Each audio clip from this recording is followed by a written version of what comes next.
Hello and welcome back to Southeast Asia, where we are finishing off where we left with the last episode. I wasn't able to catch up that a light cruiser immediately after sinking Takao, so I had to re-engage it, and this is the recording of the re-engagement. Unfortunately, I was still without the live voice for there, so this is the recording.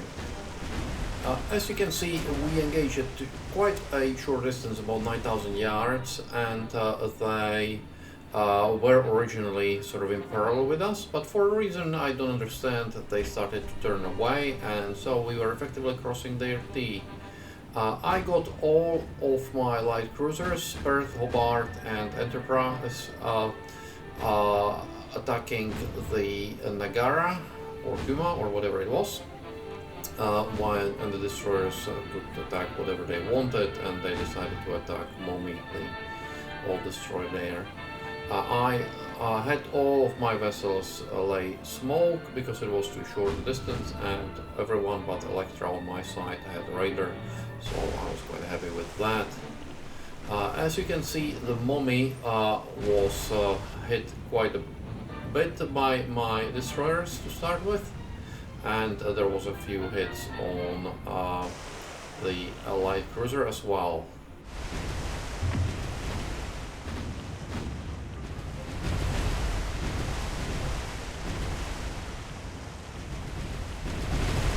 In the meanwhile, the enemy was targeting Jupiter and has started some fires and minor damage on it. Momi was taking a beating, and I didn't really feel I would need to send anything more after it than the destroyers that were shooting at it. I was starting to get a bit worried here, because as you can see, the Nagara is moving at 32 knots, and that's about as fast as any of my cruisers, and obviously I'm crossing the T, so I'm not making any distance on her.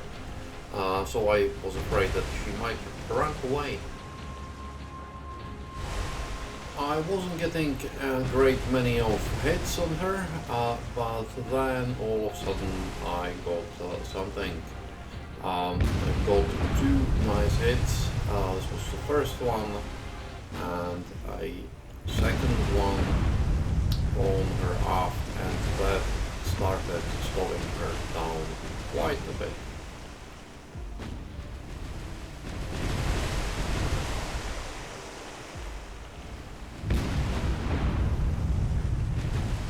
Yeah, and a few more, I think.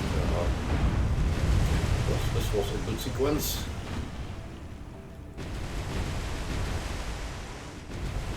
After a while, she was doing 22 knots, so we knocked 10 knots off her speed, and that was looking pretty good. She, in the meanwhile, wasn't hitting anyone. The minor damage to Jupiter was the only thing that we had. They were clearly trying to run away.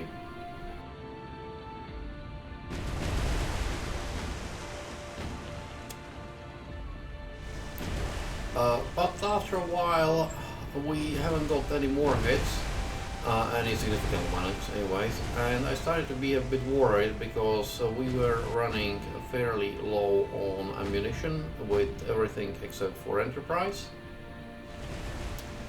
Scored some more hits, but in fact her speed started to go back up, and I was really worried because Hobart was extremely low on ammo, Perth was low on ammo, and basically Enterprise was the only one that had anything.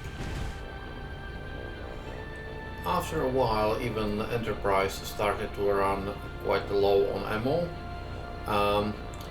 but there was some good news, which was that the enemy was dead bent in running ashore. You can see it on the minimap here, at least with the light cruiser and the Fubuki destroyer. At this point, I more or less stopped shooting to conserve ammunition and was just waiting for the enemy to run aground.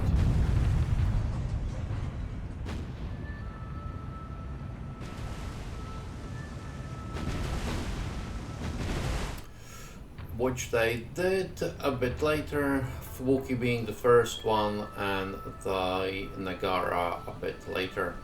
At that stage, Perth got instructions to target Fubuki only, and Enterprise was targeting Nagara. Hobart at that stage had no ammunition left.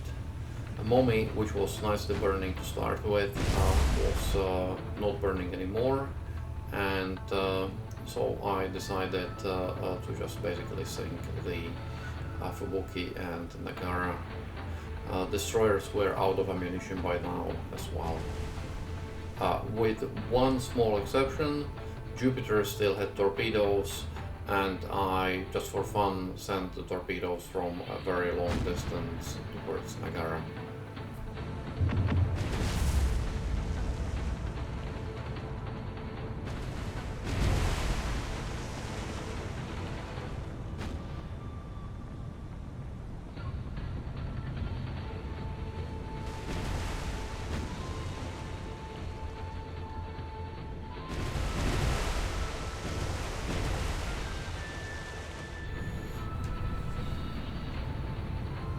Despite all of the damage the Nagara has suffered before running aground, it was actually the Fubuki which went down the first. But to be honest, it still took a very, very long time. Once the Fubuki was going down, I've reassigned Perth and sent the Nagara down, and I parked both the Enterprise and Perth about 10,000 yards behind Nagara and commenced shelling.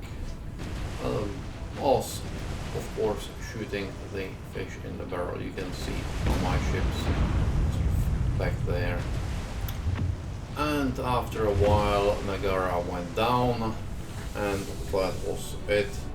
And let's start the second part of the episode now. Hello and welcome back to Southeast Asia, Western Java Sea, where we are engaging a task force led by Kongo. It looks we've added into the supply of into the stock of heavy cruisers the IJN still has, because as you can see there are none here. All are just light cruisers, which is perfectly fine with me. I don't like this formation very much, to be honest, because it allows the AI to actually do some reasonable things. So, I know, I shouldn't complain, gives some challenge. Anyway, what we are going to do here is, because in this formation, the AI likes to break a lot. So what we are going to do is we are going to attack with basically sacrifice the Fokkers. I don't mind sacrificing them, mostly because with the exception of Congos, there is not really that many good targets for them that we couldn't deal with something else. If we slow down the Kongo, hopefully we will, then the Martins will come in and do their job. But she is very fast, and this formation tends to break a lot when they detect a plane, when they see a plane. So I really need to slow that Kongo down before I can conduct any good high-level bombing attacks on her. I could skip bomb, but likely I would lose a lot of planes. I don't want to do that.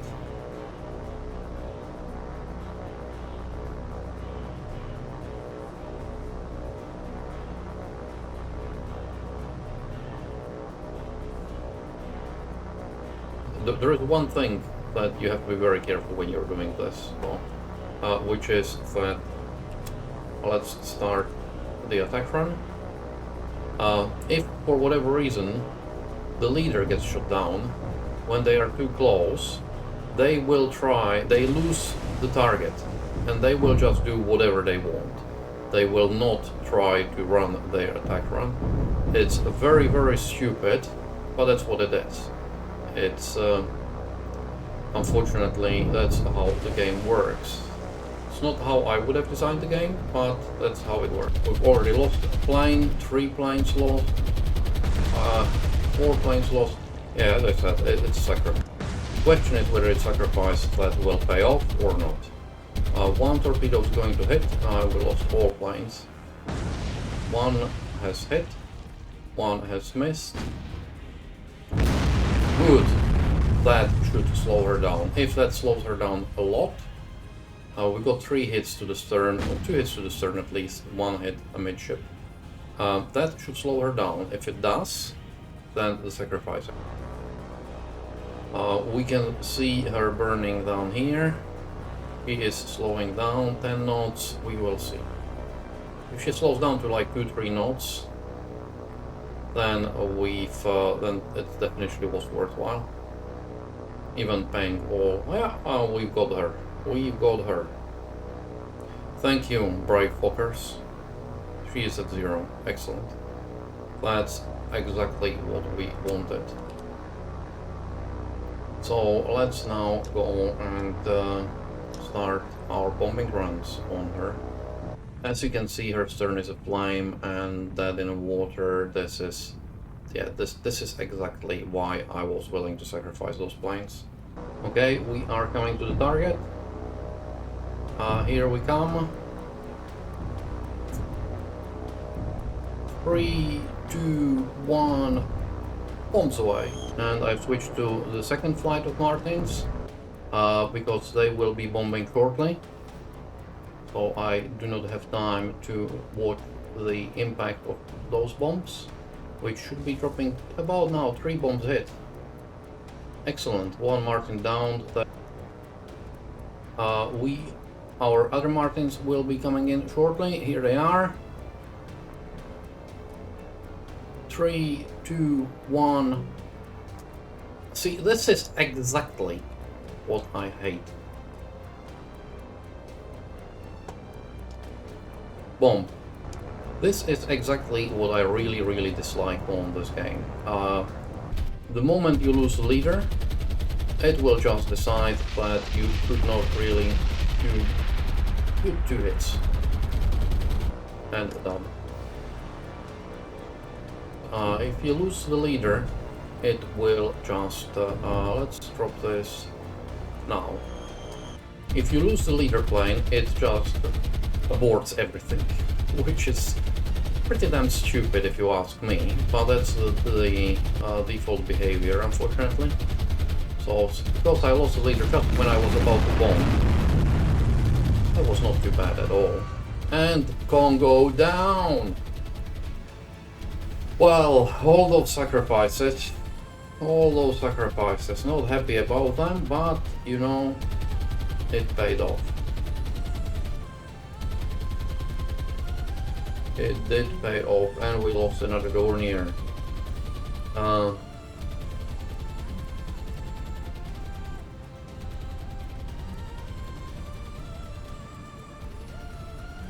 There were 2 Kongos left, as we can see. So now there is 1 Kongo left only, and I believe it's in the dry dock. So, very good. It was not a cheap fight by any means, but we won. We sunk the Kongo. The sacrifices, indeed. Okay, let us leave.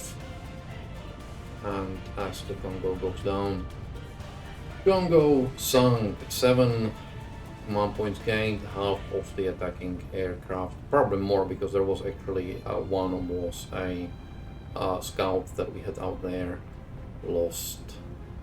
Oh well.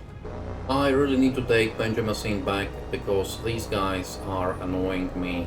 I've got Flandria parked here, just south of Serbia, and I need to keep a cap on her because, as you can see, Japanese insist on sending these ground attack planes. And my guys, I have no idea what they are shooting at, seems to be fairly inefficient.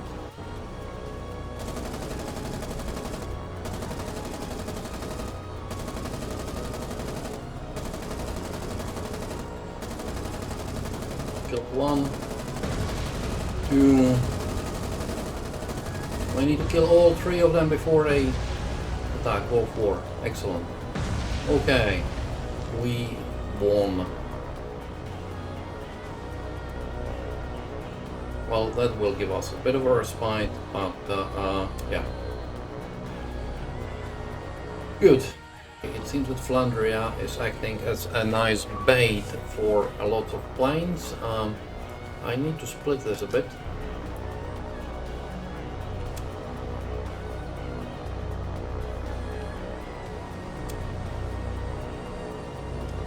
To make it slightly more efficient,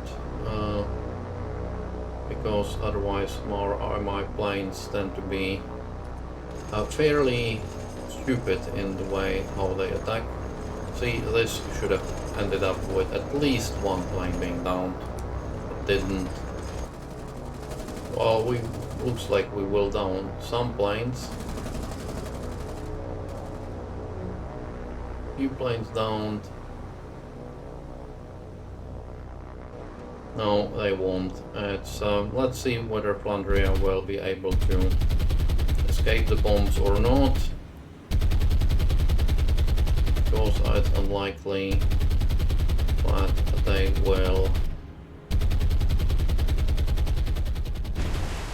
I think it was a near miss. Indeed, it was a near miss.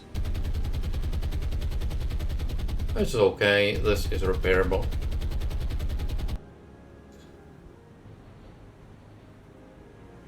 It's quite interesting how a near miss in the water will flood a cell in the middle, and we've got once more these annoying planes from Banjarmasin trying to sink Flandria. Hopefully they will. Oh, got one. We'll get the other one. And I will end the episode here, because nothing much has happened, so I'll have to try to find something, and that might take me some time. So hopefully you enjoyed the first part where we sang Kongo, and I will see you next time. Thank you and goodbye.